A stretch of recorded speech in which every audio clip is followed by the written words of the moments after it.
Buenos días a todos, bienvenidos a un nuevo servicio en línea de United Christian Church. Hoy vamos a continuar con nuestra serie de sermones de Navidad y vamos a concentrarnos en esta ocasión en el pasaje del Evangelio de Lucas que nos relata los eventos que ocurrieron inmediatamente antes, durante y justamente después del nacimiento de Jesús. Se trata de un pasaje muy conocido, en capítulo 2 de Lucas, en los primeros 14 versículos, que nos narran lo que fue el nacimiento del Mesías y el anuncio de ese nacimiento a los pastores que estaban en el campo. Pero antes de comenzar vamos a dedicar este tiempo en oración al Señor. Vamos a pedirle que abra nuestro entendimiento, que nos prepare, que abra nuestro corazón para que sea su palabra la que nos hable, para que sea Él transformándonos, Él guiándonos, para ayudarnos a quitar cualquier concepto equivocado que tengamos sobre el nacimiento del Mesías y entendamos verdaderamente cuál es el verdadero significado de lo que ocurrió aquel día y de lo que estamos celebrando en estas fechas, en la Navidad. Vamos a orar. Padre, te damos el honor, te damos la gloria y te pedimos que nos ayudes, Señor, a entenderte, a conocerte, que quites de nosotros cualquier obstáculo, cualquier pensamiento, cualquier concepto, cualquier predisposición que tengamos, Señor, que nos desvíe de entender el verdadero significado, Señor, de la Navidad, de entender qué fue lo que ocurrió aquel día, Señor, en aquel pesebre, cuando nació Jesús, Señor, y en medio de las situaciones más tremendas y más adversas, tú viniste a este mundo haciéndote hombre, Señor, a cumplir lo que tú habías prometido y a llevar a cabo y llevar adelante tu plan de redención. Queremos darte el honor, queremos darte la gloria, queremos pedirte, Señor, que nos guíes, que seas tú quien nos hables y que tu palabra nos transforme, nos confronte y seamos, Señor, guiados en el poder de tu Espíritu Santo a conocerte más profundamente, a rendirnos más profundamente delante de ti y a sujetarnos, Señor, a tu voluntad, poniendo a un lado, dejando, Señor, atrás quienes éramos y disponiéndonos, Padre, a ser llevados por ti de la mano para ser los siervos que tú quieres que nosotros seamos. Te damos el honor y la gloria en nombre hermosísimo, Señor, y poderoso de nuestro Señor Jesucristo. Amén y amén. Ok, el pasaje de hoy, que como dije es Lucas capítulo 2, versículos 1 al 14, es un pasaje súper conocido, es un pasaje que probablemente todos nosotros hemos leído muchas veces y nos narra los eventos que ocurrieron esa noche increíble, esa noche fantástica en que nació Jesús.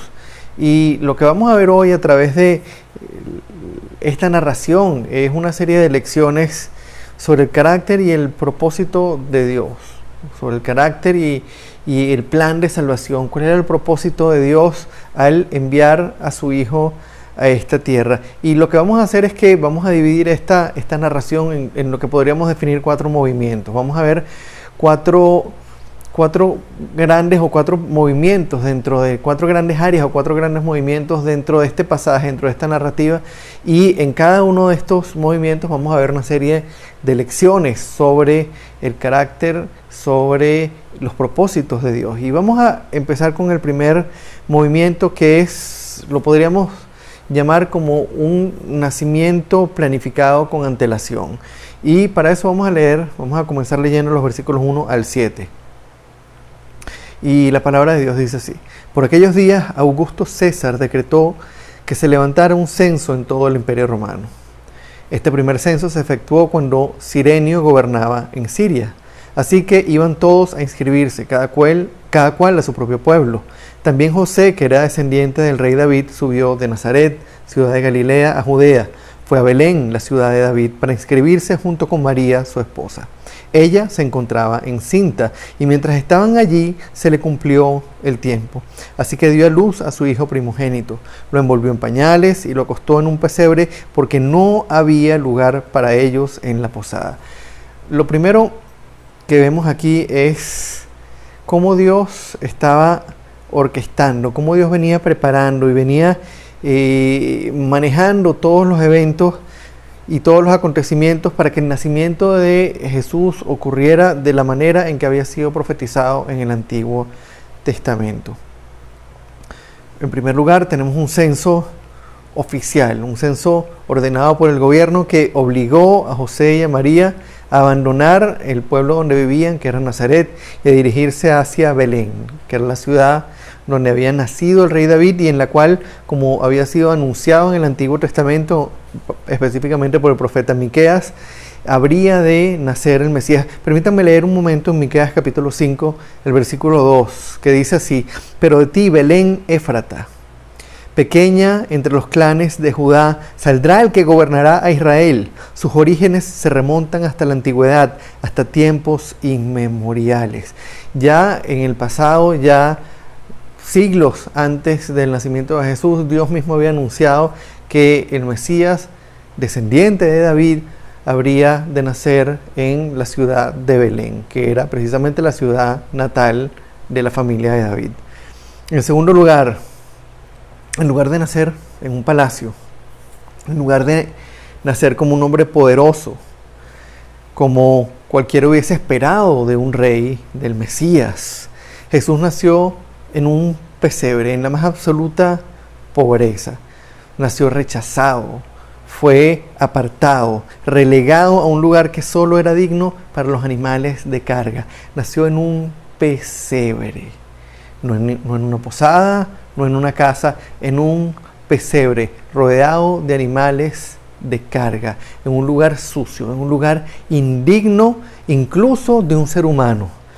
Ahí decidió nacer. Y cuando uno lee este pasaje, uno recuerda inmediatamente el pasaje, cuando uno piensa, en las circunstancias de este nacimiento, uno recuerda el capítulo 53 de Isaías.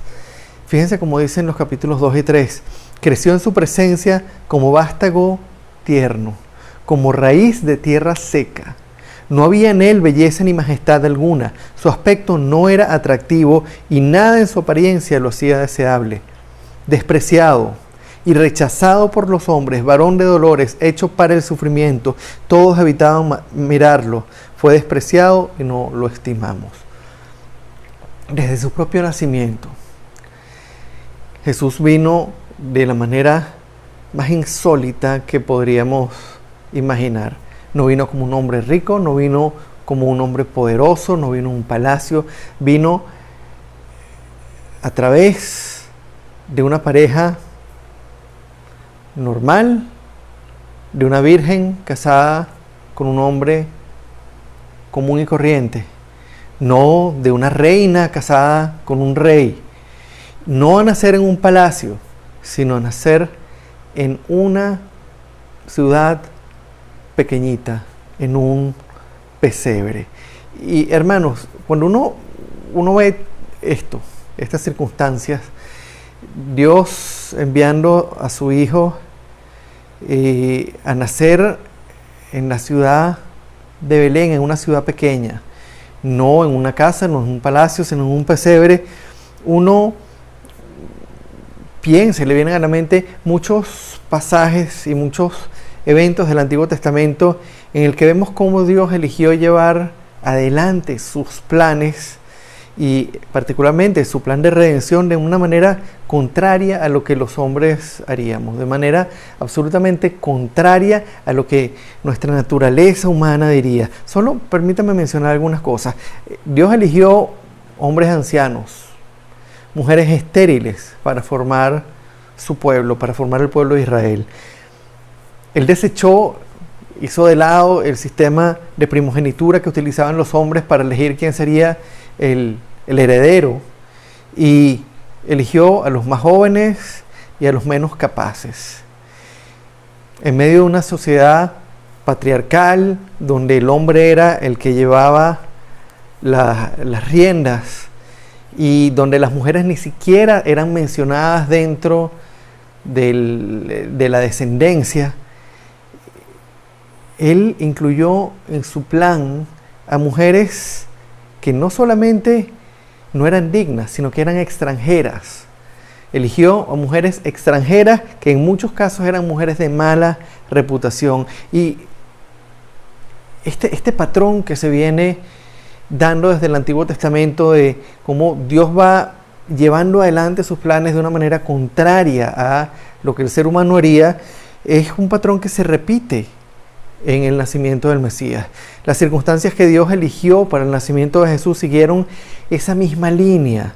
Él nació no en un palacio, no en el lugar donde un rey nacería, sino en un pesebre. No en Jerusalén, que era la capital, sino en un pueblito insignificante, en Belén. En lugar de nacer en un palacio como un hombre poderoso en Jerusalén, nació en un pesebre. No como los hombres de aquella época, no como los gobernantes de aquella época hubiesen elegido nacer, no como incluso el pueblo hubiese esperado que el Mesías naciera, sino de una manera totalmente contraria a las expectativas y a los deseos y a los planes del ser humano. Y la pregunta que de alguna manera tenemos que hacernos a la luz de esta realidad es: ¿por qué Jesús, teniendo el poder y la autoridad para nacer en medio de lujos, en medio de riquezas, como un rey entre los hombres, decidió nacer en las circunstancias más precarias y más contrarias a la lógica humana? ¿Por qué en lugar de decidir nacer como un rey humano nacería, decidió nacer de esta manera tan precaria, tan llena de privaciones, en un lugar tan pobre y de una pareja tan común y corriente? Y creo que la respuesta tiene al menos dos aristas importantes, o dos aspectos importantes. Por un lado, Dios pareciera mostrarnos con esto la naturaleza humilde y servicial de su carácter. Un carácter humilde, un carácter servicial que contrasta con nuestra naturaleza orgullosa, centrada en nosotros mismos. Nosotros buscamos que nos sirvan, nosotros buscamos ser el centro, nosotros buscamos estar por delante de los demás. Y aquí Él nos muestra una naturaleza humilde y servicial que contrasta con esa naturaleza egoísta que nosotros tenemos. Y por el otro lado, nos deja claro que sus planes nada tienen que ver con los nuestros y que Él hace las cosas de manera que no quede la menor duda de que es Él y no algún hombre el que lo está haciendo, que es Él el autor y no ninguno de nosotros. Y pensando en esto, pensando en cómo Jesús se hizo hombre, cómo vino en medio de las circunstancias más precarias, no como un rey, en el pueblito más pequeño de una pareja común, pensando en ese pesebre inmundo lleno de animales de carga, vamos a recordar lo que el mismo Jesús dijo en Mateo capítulo 20, en los versículos 25 al 28. Fíjense lo que dijo Cristo a sus discípulos: como ustedes saben, los gobernantes de las naciones oprimen a sus súbditos y los altos oficiales abusan de su autoridad. Pero entre ustedes no debe ser así. Al contrario, el que quiera hacerse grande entre ustedes deberá ser su servidor, y el que quiera ser el primero deberá ser el esclavo de los demás. Así como el Hijo del Hombre no vino para que les sirvan, sino para servir y para dar su vida en rescate por muchos. Pensando en esta primera lección, en este carácter humilde y servicial de Dios que contrasta con nuestro carácter orgulloso, en cómo Dios fue orquestando todos los acontecimientos para que se cumplieran en Jesús todo lo que se había anunciado en el Antiguo Testamento, vamos a ver el segundo movimiento del pasaje, que es el llamado a los pastores. Y vamos a leer los versículos 8 y 9. En esa misma región había unos pastores que pasaban la noche en el campo, turnándose para cuidar sus rebaños.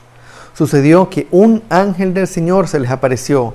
La gloria del Señor los envolvió en su luz y se llenaron de temor.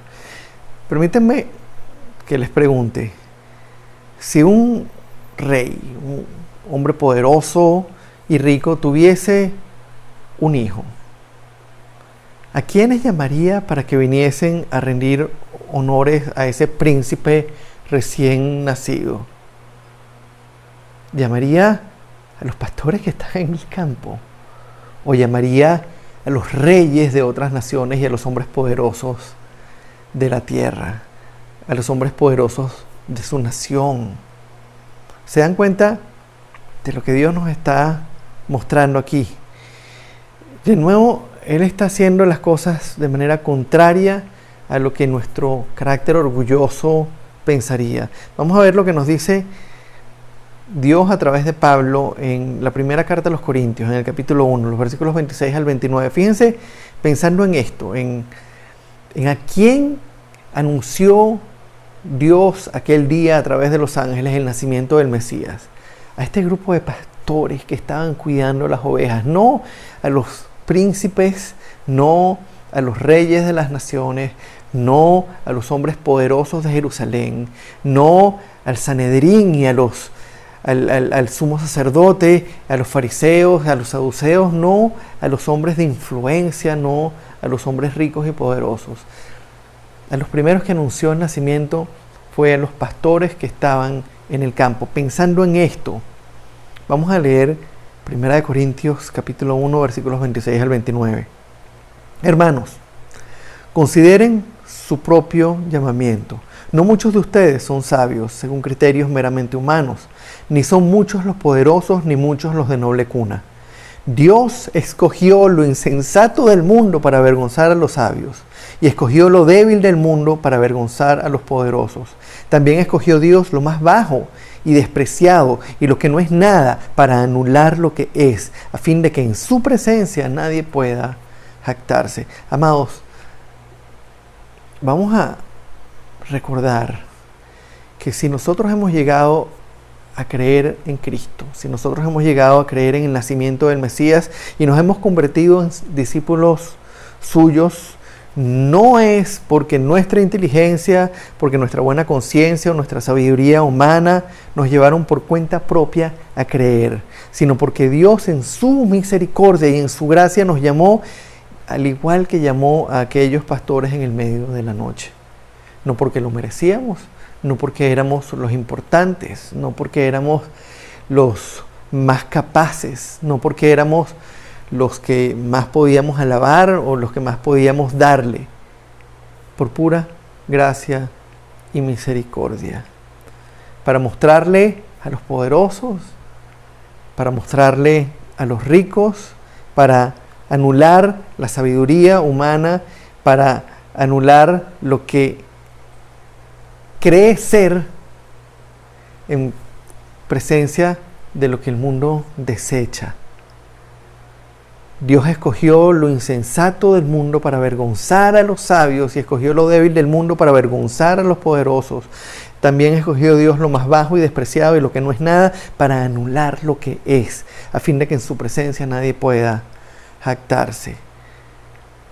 Vamos a recordar, hermanos, como una segunda lección de este pasaje, que así como Dios llamó a aquellos pastores aquella noche, si nos llamó a nosotros, no fue por nuestra inteligencia, no fue por nuestra capacidad, no fue por nuestra rectitud o por nuestra moral elevada.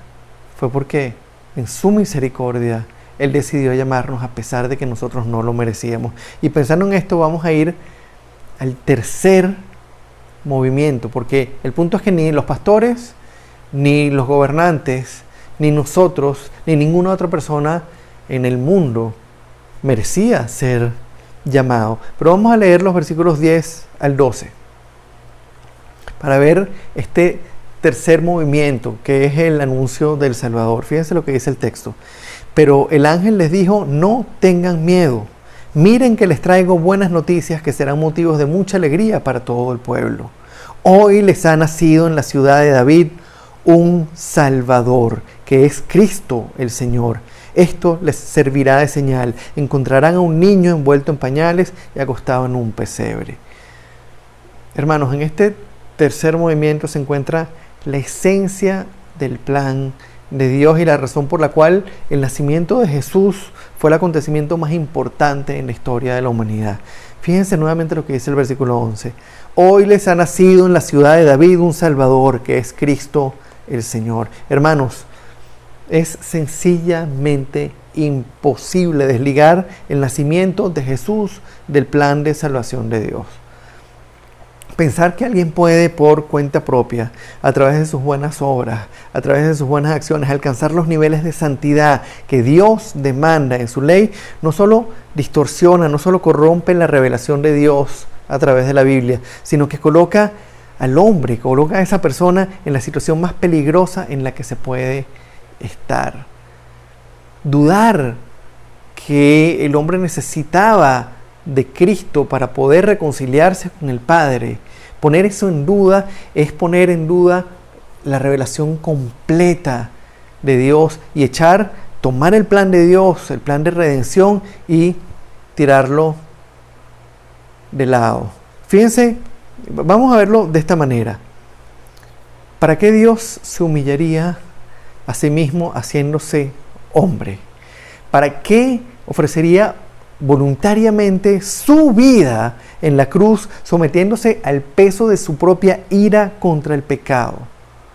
Si de alguna manera el hombre pudiera salvarse a sí mismo a través de su buena conducta, ¿para qué Dios planificaría todo esto a través de la historia? ¿Para qué revelaría a lo largo de toda la historia cómo iba a nacer el Mesías? ¿Para qué haría esa promesa?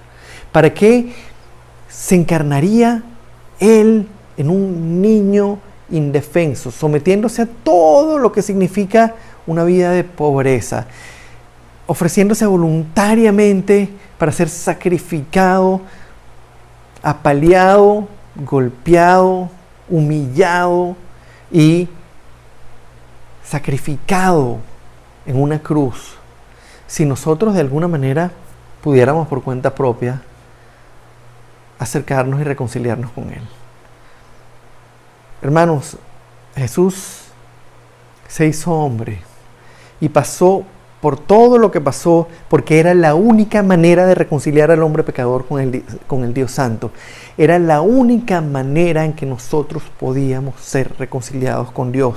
Por cuenta propia, ninguno de nosotros tendríamos chance de ser reconciliados, de tener paz con Dios. Y es por eso que el nacimiento de Jesús representó buenas noticias para todo el pueblo, porque aquel día nació en la ciudad de David el Salvador, que es Cristo el Señor.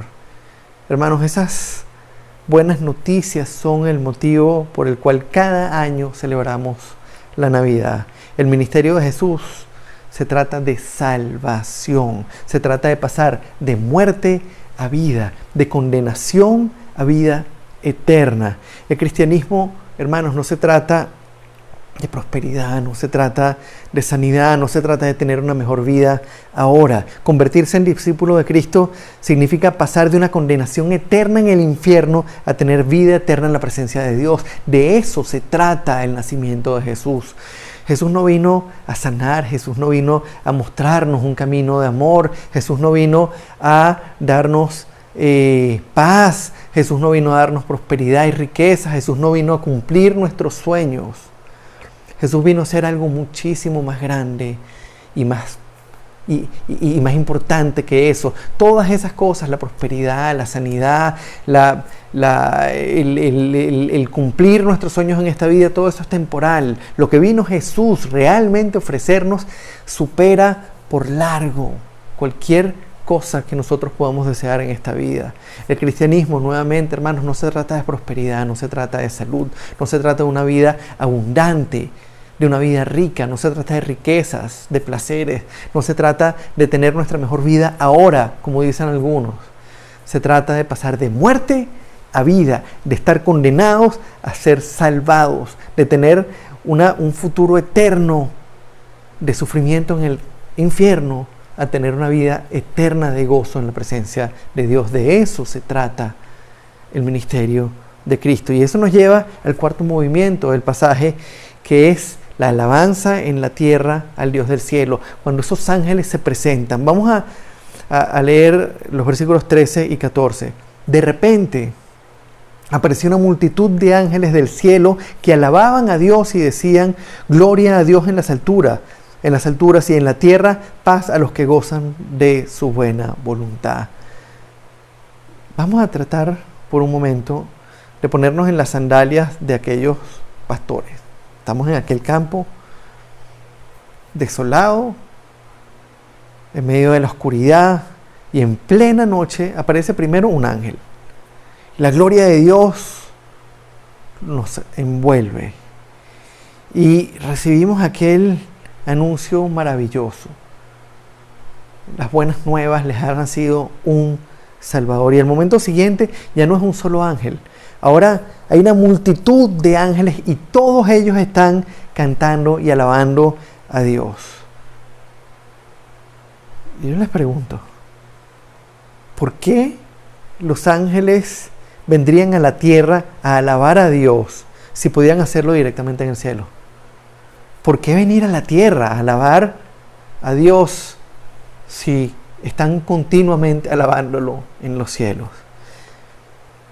Vamos a ver un momento nuevamente qué es lo que estos ángeles estaban cantando. Gloria a Dios en las alturas y en la tierra paz a los que gozan de su buena voluntad. Amados, aquella multitud de ángeles, aquel coro celestial vino a la tierra a celebrar que Dios mismo se había hecho hombre, se había encarnado, había venido a este mundo como un hombre para traer paz, para reconciliar al pecador con Él, para derramar su buena voluntad sobre pecadores que de otra manera hubiesen estado perdidos por la eternidad en el infierno. Esta multitud de ángeles vino a celebrar lo que Dios había venido a hacer en la tierra. Habían venido a celebrar cómo Dios en su misericordia había decidido hacerse hombre, humillarse a sí mismo para ofrecer reconciliación. Y es evidente que existen millones de motivos para alabar a Dios y para darle la gloria, pero es probable que el motivo más grande de todos es el que llevó a aquellos ángeles a venir aquí a la tierra y a alabar aquel día, aquella noche, frente a aquellos pastores a Dios. Hermanos, aquel día ocurrió lo impensable. El Todopoderoso, el Creador de todas las cosas, se encontraba ahora encarnado en un niño recién nacido, después de pasar 9 meses como un feto, desarrollándose en el vientre de una mujer. Estaba en ese momento acostado no en una cuna de oro, sino en un pesebre. Siendo Dios, siendo el Todopoderoso, estaba acostado en un pesebre, indefenso, totalmente dependiente de una pareja humana. Siendo el Creador, se había colocado en una posición de dependencia de sus propias criaturas, sujeto a la autoridad de un hombre y una mujer que iban a ser sus padres y que lo iban a criar. Expuesto a la enfermedad, al dolor, al sufrimiento, a las tentaciones. El Dios soberano, el Todopoderoso, el dueño del universo, se había humillado al extremo por el bien de sus criaturas. Y frente a ese escenario, frente al escenario del Dios Todopoderoso, humillándose y haciéndose hombre, aquella multitud de ángeles bajaron a la tierra y alabaron al Todopoderoso, diciendo: gloria a Dios en las alturas y en la tierra paz a los que gozan de su buena voluntad. Hermanos, frente a todo este escenario del nacimiento de Jesús, la pregunta que nosotros debemos hacernos es: ¿qué hacemos nosotros delante de Dios cuando pensamos en el nacimiento del Mesías? ¿Qué hacemos nosotros delante de Dios cuando pensamos lo que ocurrió aquel día en aquel pesebre? ¿Pensamos en qué? ¿Qué nos viene a la mente? Si pensamos en cómo Él se humilló a sí mismo por nosotros de manera premeditada, de forma planeada desde la eternidad. Si pensamos en cómo Él nos llama, siendo nosotros pecadores, siendo nosotros inmerecedores de su perdón. Si pensamos en que sin Él estaríamos absolutamente perdidos, sumergidos de lleno en nuestra propia maldad y condenados por toda la eternidad, sabiendo que solo en Él hay salvación y solo por lo que comenzó a ocurrir en aquel día en el que Él se hizo hombre, solo en Él y solo a través de Él hay salvación. Si pensamos en todas estas cosas, vamos a preguntarnos, ¿seguiremos viviendo para nosotros mismos, concentrados en las cosas que queremos, concentrados en satisfacer nuestros deseos, en disfrutar los placeres de este mundo, concentrados en tener una mejor vida ahora? ¿O vamos a elevar nuestra mirada al cielo, vamos a doblar nuestras rodillas, vamos a pedir perdón a Dios por nuestros pecados y vamos a alabar al Salvador que se hizo hombre y se ofreció en una cruz para pagar por nuestros pecados? ¿Cómo vamos a reaccionar delante del nacimiento de Jesús? ¿Esperando que la gente nos regale cosas? ¿Esperando pasar un tiempo agradable y bonito?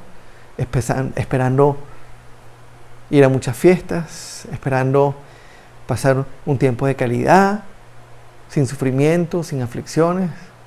¿O concentrados en lo que Él hizo, mirándolo a Él, poniendo nuestra atención en Él, humillándonos delante de Él, pidiéndole perdón y alabándolo por ese milagro,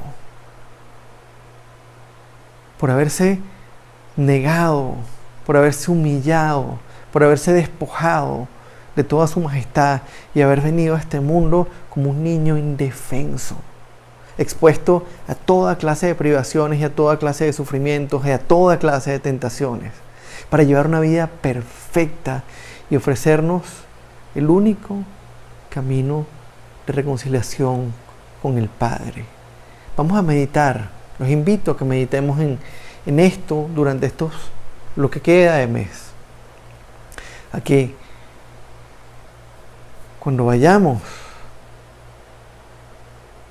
a reunirnos en familia, a que cuando conversemos con nuestras amistades, a que cuando estemos compartiendo lo que hemos estado haciendo en estos días, proclamemos, como proclamaron aquellos ángeles delante del mundo, gloria a Dios en las alturas y en la tierra paz a los que gozan de su buena voluntad.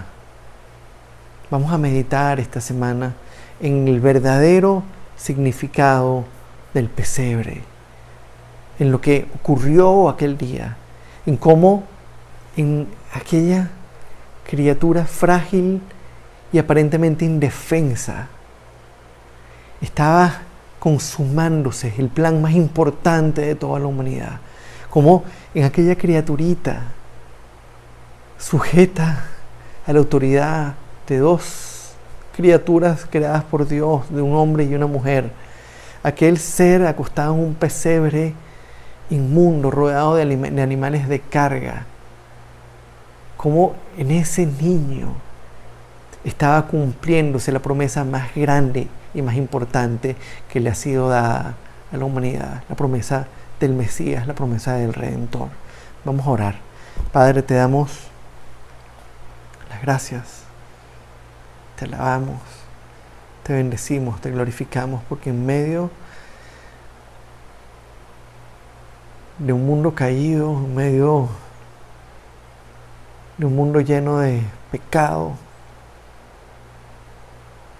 en el que cada uno de nosotros, Señor, te ofendemos desde que nacemos hasta que morimos, frente a criaturas incapaces de cumplir tu ley y alcanzar, Señor, tu santidad, frente a criaturas que vivían de espaldas a ti, siendo enemigos tuyos. Tú te hiciste, Señor, hombre, no como un rey, no como un poderoso, sino viniendo de la manera más inesperada, en un pesebre, con todas las privaciones, con todas las cartas echadas en su contra, lleno de dolor y sufrimiento, del dolor y del sufrimiento que acompañan a la pobreza. Y viviste, Señor, en medio de las dificultades más grandes, una vida perfecta. En medio de las tentaciones, una vida sin pecado. En medio de los ataques, una vida sin agresión. En medio de la inmoralidad del mundo, una vida santa. Y te ofreciste en esa cruz, Señor, para pagar, para comprar, para darnos lo que nosotros no podíamos conseguir por cuenta propia, Señor. Te pedimos, Padre, que en esta Navidad, Señor, tú nos ayudes a estar conscientes, cada día más conscientes, Señor, del verdadero significado del pesebre, del verdadero significado de ese evento maravilloso del Dios Todopoderoso encarnado en un hombre. Y a que, Señor, así como aquellos ángeles clamaron y alabaron y cantaron, Señor, nosotros, sin importar la situación que estemos pasando, Padre, también cantemos, alabemos, glorifiquemos, testifiquemos, Señor, el milagro maravilloso que ocurrió aquel día. Y demos testimonio con nuestra boca y con nuestra vida del poder de tu Evangelio, Señor.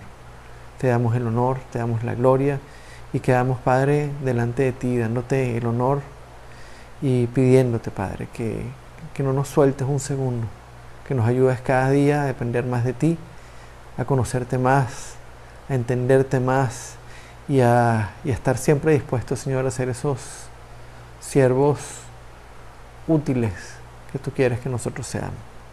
Te damos el honor y la gloria, Padre, en el nombre hermoso y poderoso de nuestro Señor Jesucristo. Amén y amén.